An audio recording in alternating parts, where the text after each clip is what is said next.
Boker Tov, everybody. So I want to talk to you for a moment about Hanukkah. We know the two miracles were the victory of the Maccabees under sort of insurmountable odds, and of course the miracle of the oil lasting for 8 nights unexpectedly when they only had enough for one. I want to talk to you for a moment about the victory of the Maccabees. A lot of people don't think about the fact that the Maccabees were not just fighting against the Greeks and the Seleucid Empire. They were also battling against fellow Jews who wanted to Hellenize. They wanted to follow the ways of the land and assimilate, right?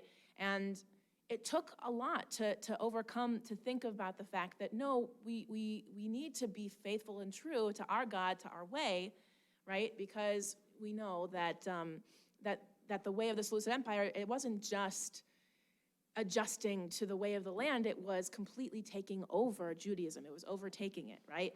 So we don't like to think about the fact that the Maccabees were fighting against fellow Jews, but I want to point out the fact that it's interesting, living in today's world, you could really compare Hellenization. I mean, we live in this surrounding world, right? So what is the difference between the Hellenistic Jews of that time versus us today? And I think it's the fact that, I mean, the Maccabees fought so that we could keep our ways, and we do still cling to our ways today. It looks maybe a little bit different from how it did in the past. And I think conservative Judaism is a really excellent example of the fact that we stick to our ways, but we keep an eye towards the future and towards the ways of the land, and we adjust as we need to. Right? So we hold on to Judaism in the way that we know will be true to us, will be true to our people and our history, at the same time acknowledging the fact that we do live in another culture, in another time than Judaism existed before.